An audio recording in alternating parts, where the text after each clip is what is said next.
The Imperial delegation's shuttle descended through Earth's atmosphere, escorted by small human craft that moved with impossible grace. Below them, the city of Sol spread across the landscape like a living organism made of light and metal. Ambassador Velthar pressed closer to the window, trying to understand what he was seeing. The buildings didn't follow any architecture the Empire used. Some towers rose straight up into the clouds, their surfaces covered with gardens and waterfalls.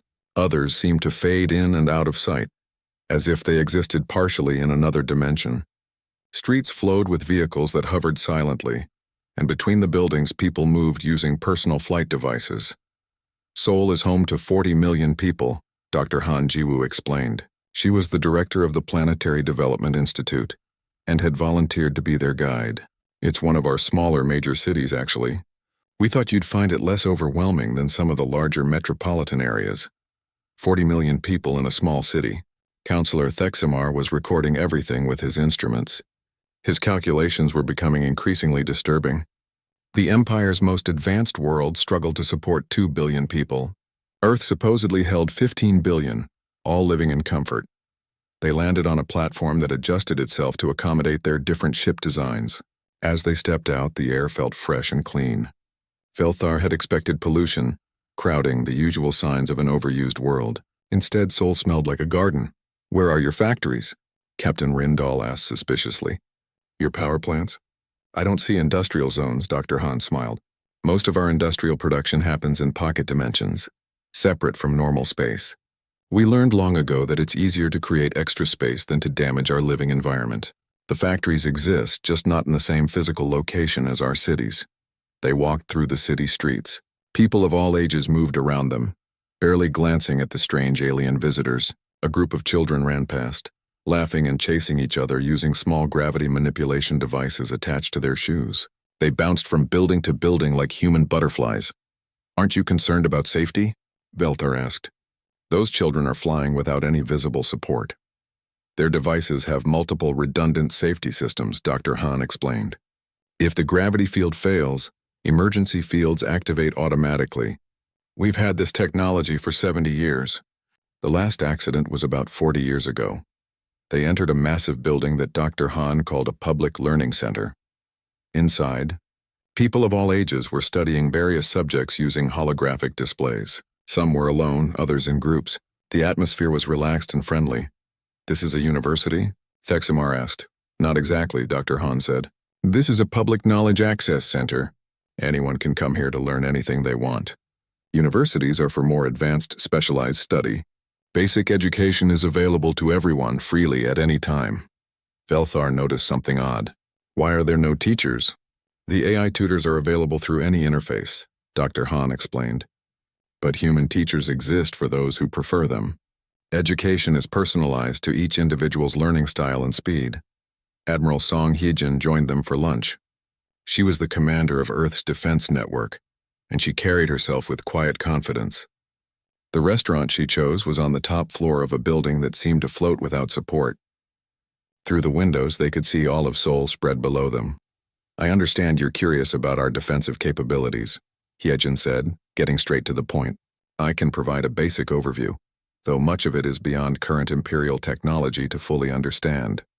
She activated a holographic display over the table. It showed Earth surrounded by layers of defensive systems, like shells within shells.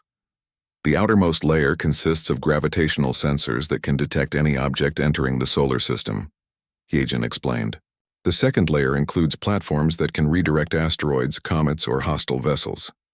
The third layer generates shields using solidified spacetime. "Solidified spacetime?" Rindal leaned forward. "That's impossible." Hyejin smiled slightly. "It's difficult, but not impossible. We learned to freeze the quantum fluctuations in spacetime itself, creating barriers that nothing can penetrate. Not energy, not matter, not even information. Could your defenses stop the entire Imperial fleet?" Velthar had to ask. Hyejin's smile faded. "Ambassador, I'll be honest with you. The entire Imperial fleet couldn't reach Earth's surface. Our automated systems would disable or redirect every ship long before they approached the planet. I tell you this not as a threat, but as a fact. We have no interest in war, but we're also impossible to conquer." After lunch, they visited an agricultural facility. Bei Sunho, an agricultural engineer, showed them through what looked like an ordinary building. Then he opened a door and they stepped into impossible space. The room inside was enormous, far larger than the building that contained it. Fields of crops stretched to the horizon under artificial sunlight that felt exactly like the real thing. Machines tended the plants and everything grew with perfect health. This is a pocket dimension, Bei explained. We created a stable dimensional bubble inside our normal space. In here we can grow enough food for 5 million people. And this is just one facility. Seoul has hundreds like it. How? Thexamar's voice was shaking. How do you create stable pocket dimensions? By understanding that space is flexible, Bei said simply. We don't create new space exactly. We fold existing space in ways that create more usable area. It's like folding a piece of paper. The paper doesn't get bigger, but you can fit more on it. Velthar realized something profound. Humanity had solved the fundamental problem that limited every civilization in the Empire. Resources, space, energy, all the things that species fought wars over, humans had made abundant through technology. That evening, they attended a meeting with Empress Silvara herself. She didn't travel to Earth but appeared through quantum communication, her image and voice transmitted instantly across thousands of light years. The Empress looked tired. Her scales, normally bright blue, seemed dull. Ambassador Velthar, I have been monitoring your mission. I have seen everything you've seen. I must know, is humanity planning to invade the Empire? Captain Daehyun, who attended the meeting, answered before Velthar could speak. Empress, we have no interest in conquest. We're offering friendship and knowledge sharing, nothing more. But you could conquer us, Silvara said bluntly. Your technology makes our military irrelevant. Why wouldn't you expand your territory? Daehyun was quiet for a moment. Empress, may I ask you a question? Why did the Empire expand across 10,000 worlds? For resources. For security. For glory, Silvara answered. We don't need resources because we can create what we need, Daehyun explained. We don't need security through conquest because our defenses are impenetrable. And we find no glory in dominating others. Humanity measures success differently than the Empire does. Dr. Han added, we measure our success by the quality of life we provide to our citizens, by the knowledge we discover, by the art we create, by the problems we solve. Conquest provides none of these things. Silvara was silent for a long time. Finally, she spoke. If news of your advancement spreads through the Empire, there will be chaos. Citizens will demand to know why they suffer scarcity when abundance is possible. The political structure will collapse. Perhaps some structures should collapse, Daehyun said gently. But we're not asking for immediate change. We're offering to share knowledge gradually, at whatever pace the Empire can handle. We're patient. After the communication ended, Velthar felt exhausted. Everything he believed about civilization, about power, about the natural order of the universe had been challenged. The Empire was built on the idea that they were supreme, that their way was the only way. Now they knew better. The next day, they visited a medical research facility. The technology on display made imperial medicine look like ancient superstition. Humans had eliminated death from disease. They had extended lifespans to centuries. They could regrow lost limbs, repair damaged brains, and cure genetic disorders.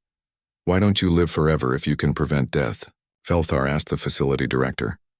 We can extend life indefinitely, the director answered, but most people choose not to.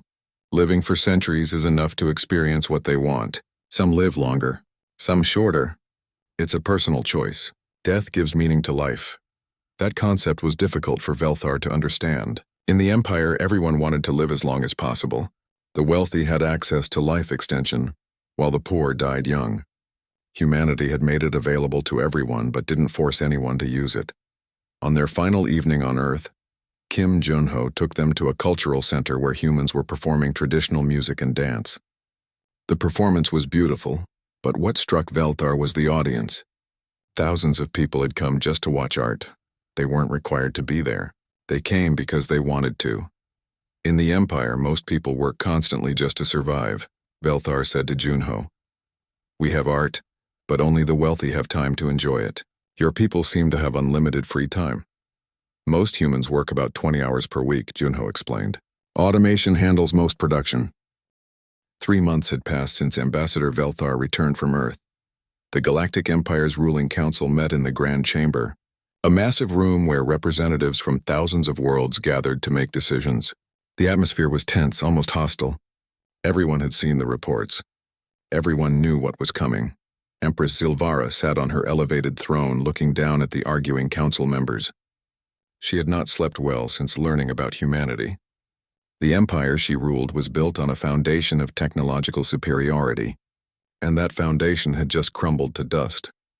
Supreme General Caxthor stood at the war planning station. His reptilian features twisted with anger. We must act now before humanity expands further. Every day we delay, they become more dangerous. Science Minister Pelquan, whose species resembled floating jellyfish, disagreed immediately. General, you saw the same reports I did. Acting against humanity would be suicide for our entire civilization. Then we die with honor rather than submit, Caxthor roared. Senator Wilmora, an older member of the council with gray fur and wise eyes, raised her hand for silence. Neither dying nor submitting are our only options. We need to think carefully about this. The debate had been going on for hours. Some council members wanted war. Others wanted to hide humanity's existence from the general population. A few, like Pelquan, wanted to embrace this opportunity to learn. In a secure location far from the council chambers, Captain Rindal was preparing for a secret mission. Despite his growing respect for humanity during his visit to Earth, his loyalty to the Empire remained strong. Someone needed to find a weakness in human defenses, and he had volunteered. He arrived at a human colony world called New Haven. It was a small planet, recently settled with only 5 million human inhabitants. Rindal used false identification and a holographic disguise to look like a common trader. Walking through New Haven's main city, Rindal searched for military installations, weapons factories, anything that might be vulnerable. Instead, he found parks, schools, residential areas, and cultural centers. The defenses were there, hidden in orbit, but on the ground, life looked peaceful and unguarded. He approached a young human woman sitting at an outdoor cafe, using his translation device. "Excuse me, I'm new here. Where is your military headquarters?" The woman looked confused. "Military headquarters? We don't have one. The defense network is automated and operates from orbital platforms." "Why do you ask?" "I'm interested in security systems," Rindal improvised. "I design them for a living." "Oh, that's interesting." The woman smiled. "You should visit the Public Technology Library. They have complete blueprints for our defensive systems. It's all open source information." Rindal couldn't believe what he was hearing. "Your defensive blueprints are public? Isn't that a security risk?" The woman laughed. "Not really. Understanding how our systems work doesn't mean you can defeat them. The technology required to build similar systems is what matters, and that takes centuries of fundamental research to develop. Besides, we share this information with everyone. Secrets just slow down progress." Later that day, Rindal visited the technology library. He downloaded complete technical specifications for human defensive systems, power generation, even their weapons technology. Everything was freely available, organized, and explained in clear language. He spent a week analyzing the information. The more he studied, the more depressed he became. The woman was right. Knowing how human technology worked didn't provide any way to defeat it. The principles were too advanced. It would be like giving a child a blueprint for a starship and expecting them to build it with rocks and sticks. Back at the imperial capital, news had leaked to the public. Someone on the ruling council had shared information about humanity, and now it was spreading across the empire like wildfire. Protests erupted on dozens of worlds. On the industrial world of Raxtor, thousands of workers marched through the streets, demanding answers. Their planet was polluted, overcrowded, and barely sustainable. Now they learned that humans had solved all these problems. They wanted to know why their government hadn't. "Why do we suffer when abundance is possible?" the protesters chanted. "Why do we die young when humans live for centuries? Why do we obey leaders who keep us ignorant?" Similar protests happened across the empire. The government tried to maintain order, but the anger was spreading too fast. The empire's carefully controlled society was beginning to crack. Science Minister Pelquan saw an opportunity in the chaos. She contacted Young Minha, the human ambassador who had been assigned to Imperial space. "Ambassador, I want to propose something radical. Let us demonstrate human technology to the Imperial Science Council. Let them see with their own eyes what is possible." Young Minha agreed immediately. 2 weeks later, she arrived at the Imperial Science Academy with Shin Dongwoo, a young human engineer who specialized in environmental restoration. The demonstration took place in front of 500 Imperial scientists, the best minds in the Empire. Shin Dongwoo, who looked barely old enough to be out of school, stood before them with a calm smile. "Today, I'll show you a portable terraforming device," Dongwoo said, holding up a small box no larger than a piece of fruit. "This device can transform a barren moon into a habitable world in approximately 7 days." The Imperial scientists muttered among themselves. Terraforming was possible, but it took centuries and massive resources. The idea of doing it in days with a handheld device seemed like fantasy. Dongwoo connected the device to a holographic display.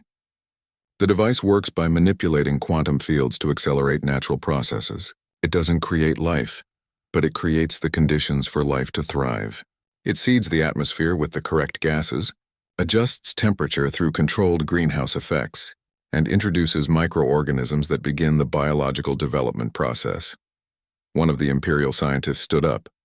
"This is impossible. The energy requirements alone would be astronomical." "The device draws power from dimensional tap technology," Dongwoo explained patiently. "It accesses energy from parallel dimensions, same as our ship reactors. The energy is effectively unlimited." Another scientist asked, "If this technology exists, why doesn't the Empire have it?" Dongwoo's expression became serious. "Because you've been solving the wrong problems. You spent millennia perfecting weapons and control systems. Humanity spent that time perfecting creation and sustainability. Different priorities lead to different outcomes." The room fell silent. The truth was uncomfortable but undeniable. After the demonstration, Pelquan approached Dongwoo privately. "Young man, you just showed us technology that could transform our civilization, but you also showed us how far behind we are." Some of my colleagues left this room feeling inspired. Others left feeling humiliated. "Change is always difficult," Dongwoo said kindly, "but it's necessary. The Empire can't continue on its current path. Your resources are depleting. Your people are suffering. You need new approaches." That evening, young Minha returned to her quarters and found them surrounded by Imperial security forces. She remained calm as they escorted her to a detention facility. This was the reaction she had expected from some faction within the Empire. The assassination attempt came 3 hours later. Someone managed to smuggle a plasma weapon into the facility, firing at young Minha while she sat in her cell. The blast should have killed her instantly. Instead, a shimmering field appeared around her body, absorbing the plasma bolt completely. Her personal shield, which looked like an ordinary piece of jewelry, had activated automatically. The assassin was stunned into unconsciousness by security systems before he could fire again. When Empress Zilvara learned about the assassination attempt, she was furious. She personally apologized to young Minha and executed 3 security officials who had failed to prevent the attack. "Ambassador, I must know," Zilvara said during their private meeting. "What will humanity do if elements within my empire continue to resist?" Young Minha met the Empress's eyes steadily. "Nothing. We will continue offering help to those who want it.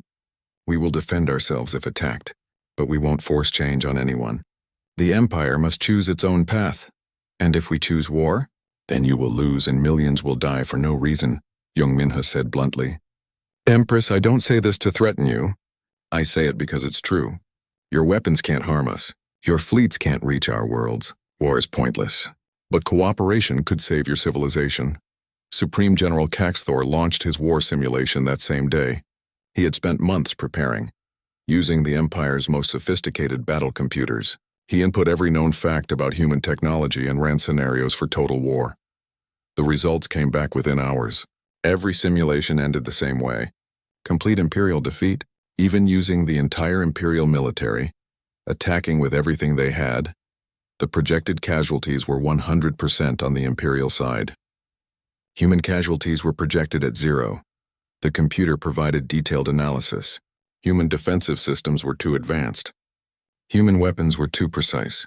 Human intelligence networks were too comprehensive. There was no scenario, no strategy, no tactic that led to Imperial victory.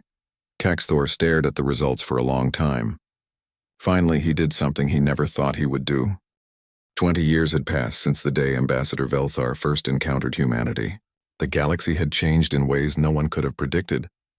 The Galactic Empire, once a unified force spanning 10,000 worlds, had split into two distinct groups. The old empire clung to traditional ways, refusing human influence. The new Federation embraced transformation, learning from humanity and building a better future.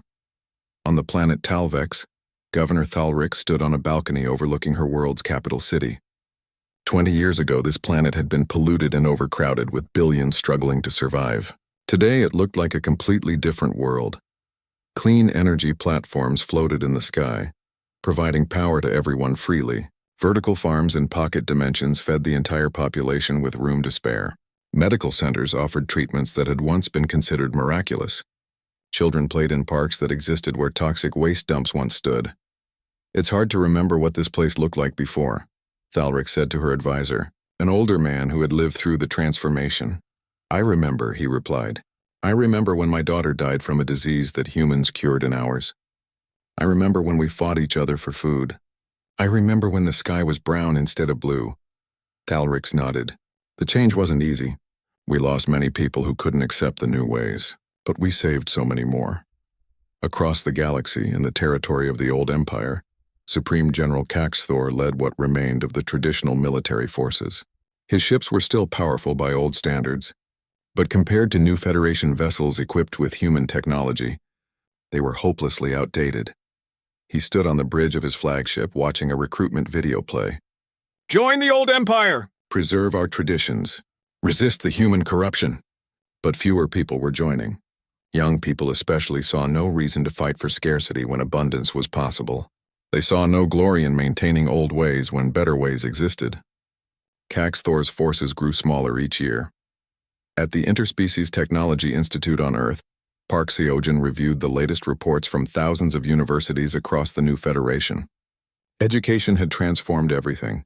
The Empire's old system taught people to follow orders and maintain their place in society. The new system taught people to question, to innovate, to dream. First scholar Mixinar, who had started as a young student 20 years ago, now worked alongside Park Seogen as an equal. She had been one of the first Imperial citizens to truly understand human methods of thinking. "Professor Park, look at these research proposals from new Federation scientists," Mixinar said excitedly. "They're starting to develop their own innovations, not just copying human technology." Park Seogen smiled. "That's exactly what we hoped for. Knowledge isn't valuable if you just memorize it. It's valuable when you use it to create something new." On a moon orbiting a distant star, Oyuna recorded interviews with citizens from various new Federation worlds. She was a philosopher and cultural theorist, documenting how societies changed when they moved from scarcity to abundance. "Before the transformation, I worked 18 hours every day just to feed my family," one interviewee said. She was an elderly woman whose species lived in crystal-based bodies. "Now I work because I want to. I study art, I create sculptures. I have time to think about beauty instead of survival." Another interviewee, a young male from a warrior culture, shared his perspective. "My ancestors believed strength meant conquest. Fighting was our highest honor. But now I understand that creating something is harder than destroying it. Building requires more courage than breaking." Oyuna listened to hundreds of these stories. The pattern was clear. When people no longer needed to fight for basic needs, they discovered parts of themselves they never knew existed. Artists, philosophers, scientists, teachers, all emerging from societies that previously had only soldiers and workers. Not everyone was happy with the changes. On the border between the old empire and new Federation, tensions remained high. Some worlds had split politically, with different groups supporting different visions of the future. Representative Quenchar, who had once been a loyal Imperial senator, now worked as a mediator trying to prevent violence between the two factions. She traveled constantly, speaking with leaders on both sides. "The old empire fears that accepting human knowledge means losing their identity," she explained during a meeting with human diplomats. "They think that if they adopt your technology, they'll become copies of humanity rather than remaining themselves."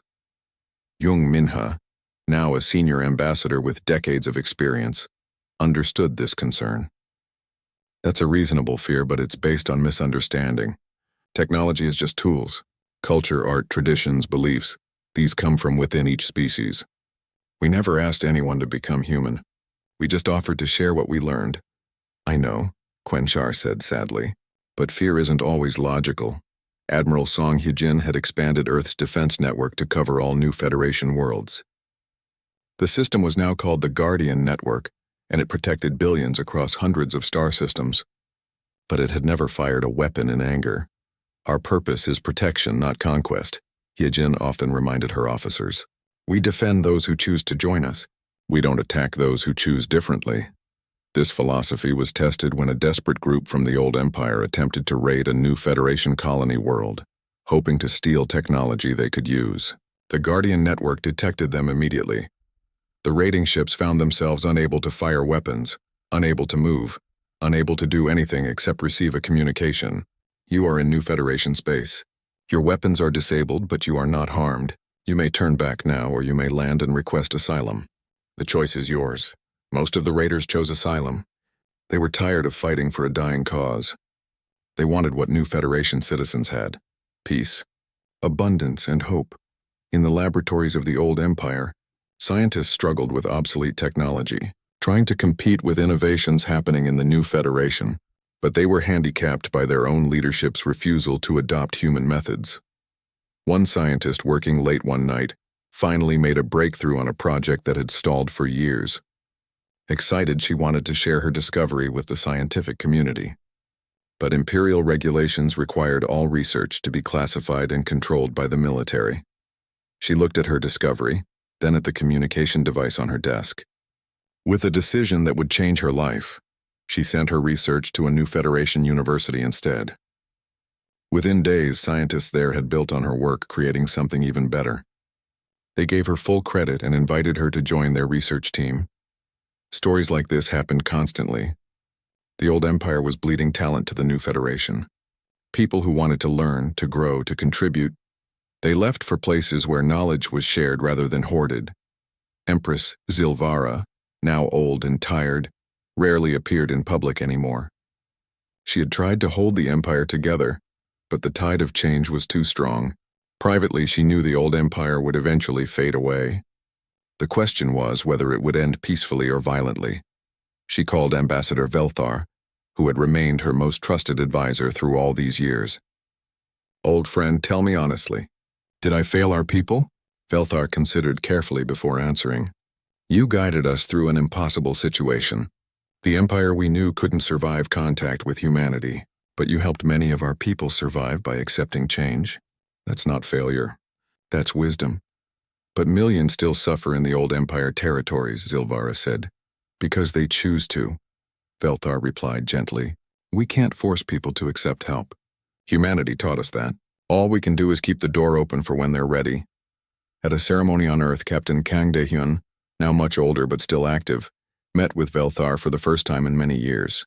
They stood together looking at a memorial that honored those who had died during the difficult transition period. We lost people on both sides, Daehyun said quietly. Change always has a cost. But look at what was gained, Velthar replied, gesturing to the gathering around them. Humans and aliens mingled freely, sharing food, stories, and laughter. Children of different species played together. Scientists collaborated on projects that would have been impossible before.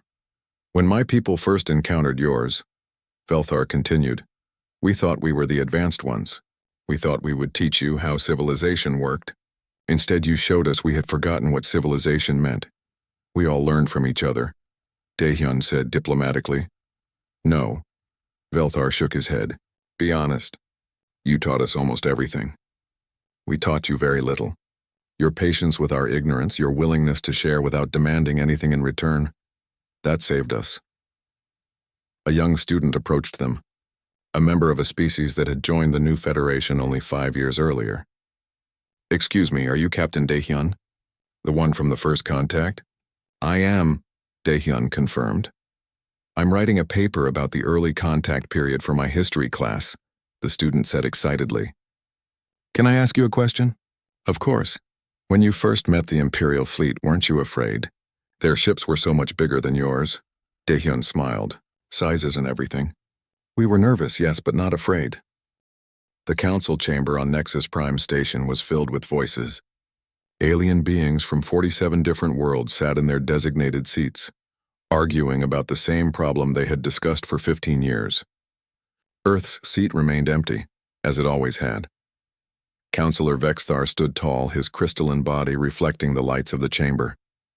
His voice echoed with frustration as he spoke to the gathered representatives. How long must we tolerate this insult? 15 years we have waited. 15 years Earth has ignored our invitation. They refuse to answer our messages. They refuse to send a representative. I propose we remove them from consideration permanently. High Chancellor Moruk, the insectoid leader of the council, clicked his mandibles thoughtfully. His large compound eyes surveyed the room, taking in the reactions of the other species. The counselor raises a valid concern. However, we must consider all possibilities. Perhaps humanity has faced some catastrophe. Perhaps they have destroyed themselves with their primitive weapons. Representative Tilvana, a being made of pure energy contained in a glowing field, spoke with a voice like wind chimes. Or perhaps they are simply afraid. We should be patient. They are very young as a species. They may need more time. More time? Vexthar's voice was sharp. We gave them time. We gave them knowledge of our existence. We showed them the wonders of the galaxy, and they respond with silence. This is not fear. This is arrogance or hostility. I call for a vote in 3 months. If Earth continues this silence, we declare them a non-cooperative species. Many heads nodded in agreement. Others remained silent, uncertain. The vote was scheduled and the council adjourned for the day. What the council did not know was that Earth had heard every word. From the moment the first alien probe had arrived at Earth 15 years ago, humanity had been listening. Every council meeting, every communication, every piece of technology demonstrated in the galaxy was recorded and analyzed. In a secure facility deep beneath the surface of Earth, Admiral Park Minho stood in front of a massive display screen. He was a tall man with gray hair and sharp eyes that missed nothing. Around him, hundreds of technicians worked at their stations, monitoring signals from across the galaxy. Sir, the council just adjourned, a young officer reported. Counselor Vexthar has pushed for a final vote. 3 months until they decide our fate. Park Minho nodded slowly. Then it's time. Begin Operation First Impression. Contact all fleet commanders. We launch in 2 weeks. The officer hesitated. Sir, are we certain this is the right approach? Some governments still think we should have responded years ago. We discussed this at length, Park Minho replied. When that probe arrived, we were divided. Over 200 nations, thousands of languages, countless conflicts. We needed time to unite, to learn, to prepare. The galaxy is dangerous. We saw the Vraxtalian War. We watched billions die. We couldn't join that community as weak, divided children. We had to arrive as equals. He turned to face the officer. Every nation on Earth contributed to this moment. Every scientist, engineer, and soldier worked toward one goal. Now we're ready. Now we show them who humanity is. Across Earth, the plan activated. In orbit around the planet, invisible to the naked eye, 1,000 warships prepared for departure. They had been built in secret over 15 years, using reverse-engineered alien technology combined with human innovation. Each ship was a masterpiece of engineering, combining the best of what humanity had learned from watching the galaxy. On the flagship Sol Horizon, Captain Han Jiwoo stood on the bridge reviewing final preparations. He was younger than the admiral, with determined eyes and a calm demeanor that inspired confidence in his crew. Beside him, Commander Lee Doyen checked tactical displays. All systems green, Captain, Lee Doyen reported. Weapons at standby, shields calibrated, engines ready. The fleet awaits your command, Han Jiwoo nodded. Good. When we arrive at Nexus Prime, every move we make will be watched and judged. We represent all of humanity. Everyone must understand that. In the science section of the ship, Dr. Choi Yuna was making final adjustments to the translation systems. She was a brilliant xenobiologist who had spent years studying alien languages and cultures, from intercepted communications. Her work would ensure that humanity's first words would be understood correctly, with all the proper nuances and meanings. The Kryn use pheromone undertones, she muttered to herself, typing rapidly. The Etherians communicate through light frequency variations. The Solari use quantum entanglement for emotional context. She shook her head in wonder. And we're supposed to talk to all of them at once. No pressure. Her assistant, a young woman named Bae Sujin, looked up from her own work. Doctor, do you think they'll accept us? After all this time? Yuna paused, considering the question. I think they'll be surprised. Shocked even, but whether they accept us depends on what we do next. We have to show them we're worth the wait. On another ship in the fleet, the Indomitable, Commander Bae Sujin's sister worked in the engineering bay. Commander Bae was responsible for keeping the massive warship running smoothly. She was checking power systems when her second-in-command approached. Commander, the new fusion cores are performing above expectations, he reported. We're at 112% efficiency. Good, Bae replied. We'll need every bit of that power. Make sure all backup systems are ready. We're going into unknown territory. I want triple redundancy on everything critical. Meanwhile, Ambassador Kang Hyejin sat alone in her quarters, rehearsing her speech for the 1,000th time. She had been chosen to be humanity's voice to the galaxy. It was the most important job any human had ever held, and the weight of it pressed down on her shoulders. She was a skilled diplomat who had helped negotiate the unification of Earth's governments. But this was different. This wasn't negotiating trade deals or peace treaties between human nations. This was representing the entire human species to beings who might not even think the way humans did. Honored members of the Galactic Council, she practiced, her voice steady despite her nerves. I am Ambassador Kang Hyejin of Earth. We apologize for our prolonged silence and thank you for your patience. Humanity is ready to join the galactic community. She stopped, shaking her head. Was that too formal? Too casual? How did you apologize for 15 years of silence without seeming weak or hostile?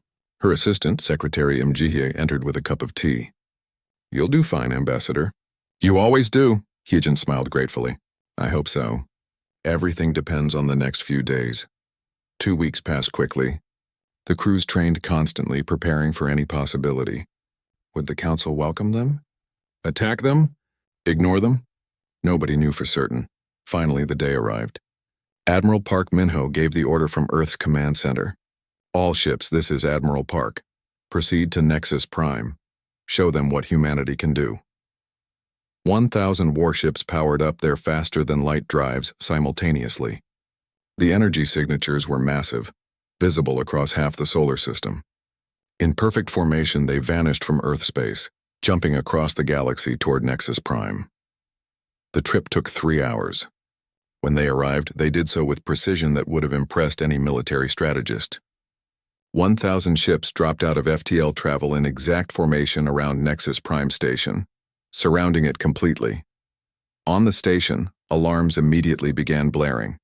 The council chamber erupted into chaos. Energy signatures detected, a Velar officer shouted. Multiple ships, massive fleet. From what direction? High Chancellor Morik demanded. From Sol system. Earth space. Councillor Vexithar's crystalline form pulsed with alarm. Impossible. They had no FTL capability. The view screens activated, showing the exterior of the station. The sight that greeted them made the council fall silent. 1,000 warships, each bearing the symbol of a blue planet on black space, hung in perfect formation around them. The ships were sleek and powerful, clearly built for war, but their weapons were not powered. They made no threatening moves. They simply waited, silent and imposing. Then every screen in the council chamber lit up with the same image. A human woman in formal diplomatic dress appeared before them. Ambassador Kang Hyejin took a breath and began to speak. Honored members of the Galactic Council, I am Ambassador Kang Hyejin of Earth. We apologize for our prolonged silence, and thank you for your patience. Humanity is ready to join the galactic community. We come in peace with open hands and watchful eyes. In the council chamber, not a single being moved. The galaxy had just changed forever. The council chamber of Nexus Prime had never been so chaotic. Alien beings rushed to their stations, speaking in dozens of different languages. Security officers tried to establish defensive positions. Ships belonging to various council members powered up their weapons systems, uncertain whether they faced friends or invaders. High Chancellor Morik stood at the center of the chaos, his mandibles clicking rapidly as he processed information from multiple sources. Report, what is their weapon status? A Velar tactical officer studied his screens with his keen eyes. Chancellor, their weapons are powered down. Shields are at minimum levels. They are not in an attack posture. But there are so many of them.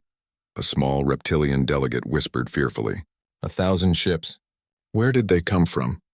Counselor Vexthar's crystalline form pulsed with red light, a sign of anger and alarm. This is exactly what I warned you about. They built an invasion fleet while pretending to be silent primitives. They were studying us, learning our weaknesses. Or, Representative Tilvana's calm voice cut through the panic. They were preparing to meet us as equals rather than supplicants. Look at their formation. It is defensive, not aggressive. They surround us, yes, but they make no hostile moves. On the main view screen, Ambassador Kang Hyejin's image remained steady. She had delivered her opening message and now waited patiently for a response. In her quarters aboard the Seoul Horizon, Hyejin felt her heart pounding, but her face showed only calm professionalism. Secretary Im Ji-hye stood beside her, monitoring the reactions from the council. Ambassador, they're responding. Chancellor Morik is requesting a formal meeting. Hyejin nodded. Accept. Tell them I will come to the station with a small delegation. On the bridge of the Indomitable, Captain Han Ji-woo watched the alien station through the viewport. It was enormous, a city in space housing millions of beings from dozens of species. He had studied images of it for years, but seeing it in person was different. Captain, Commander Lee Doyen said quietly, the Etherian Imperial Guard is taking up defensive positions around the station. Should we respond? Han Ji-woo shook his head. No, we expected this. They're frightened, and rightfully so. We just appeared with enough firepower to destroy this station 10 times over. Let them see we're not reacting to their defensive posture. Keep our weapons cold and shields at minimum. Sir, that leaves us vulnerable if they attack. That's the point, Commander. We need to show trust before we can earn it. In the engineering section, Commander Bae Sujin monitored power distribution across the ship's systems. Her team worked efficiently, ready to respond to any command from the bridge. One of her engineers, a young man named Kim Taeyang, looked nervous. Commander, what if they do attack? We're sitting ducks with shields this low. Bae smiled slightly. Then we raise shields in 3 seconds and show them why human engineers build the best defensive systems in the galaxy. But they won't attack. They're politicians, not warriors. They'll talk first. Back on the Seoul Horizon, Admiral Park Min-ho observed everything from his command chair.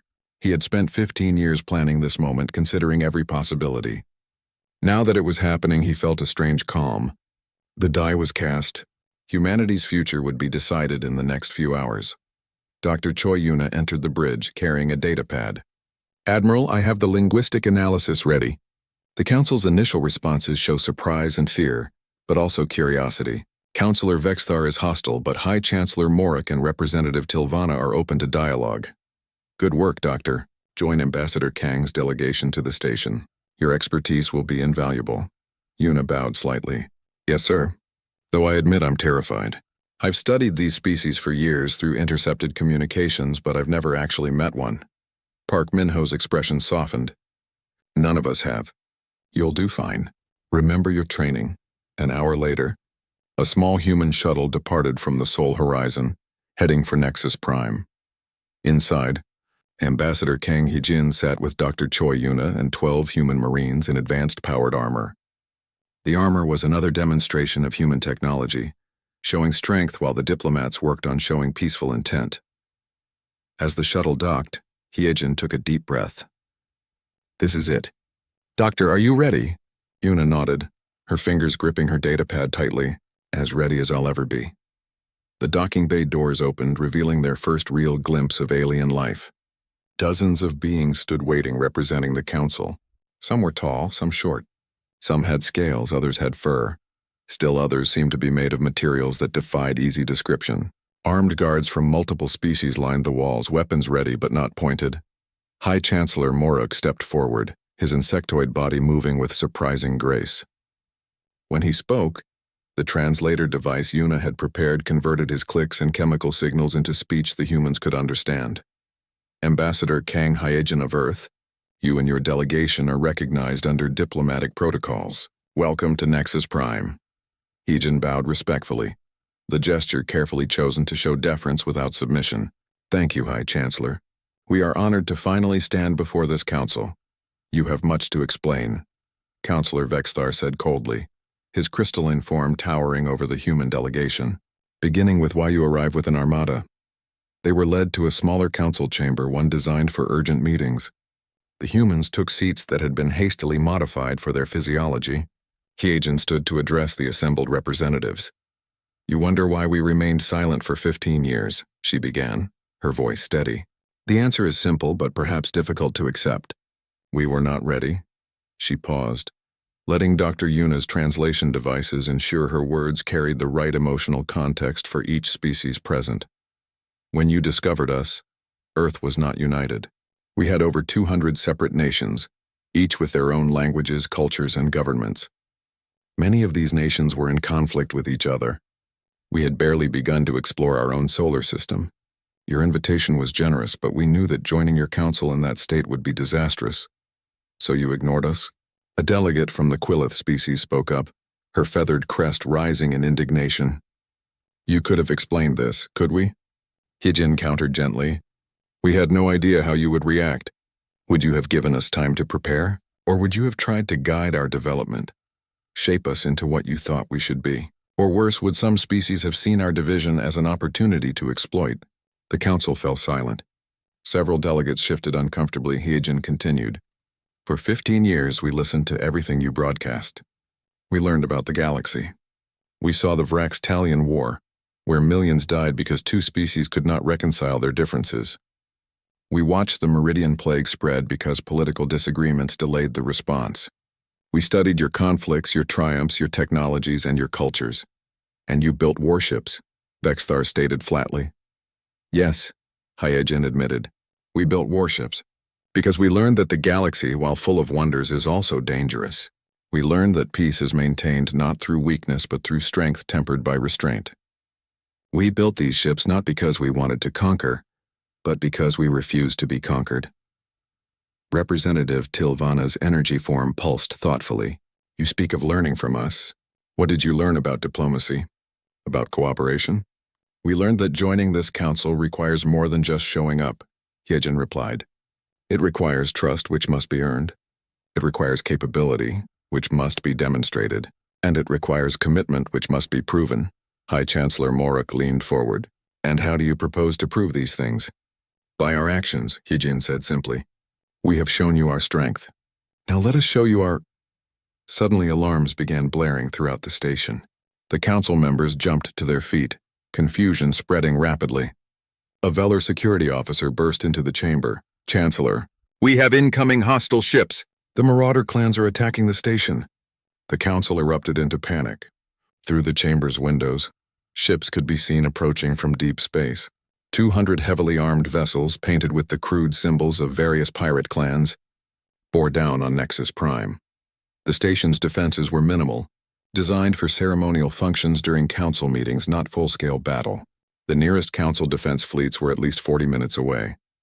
Councillor Vexithar turned to stare at the human delegation. You bring your fleet here and coincidentally we are attacked? Is this your plan? No, Hyejin said firmly. But if you give us permission, we will protect this station. High Chancellor Morok's mandibles clicked rapidly as he calculated options. They had none. The station would fall before help arrived. You have permission. Defend Nexus Prime. Hyejin immediately spoke into her communicator. Admiral Park, you heard the Chancellor. Engage the Marauders. Protect the station. From his flagship, Admiral Park Minho smiled grimly. Finally, a chance to show them what we can really do. All ships, combat formation. Rules of engagement are defensive only. Protect the station and council vessels. Show no mercy to pirates. Let's introduce the galaxy to human warfare. 1,000 warships shifted formation with perfect precision. Weapons that had been cold suddenly powered up.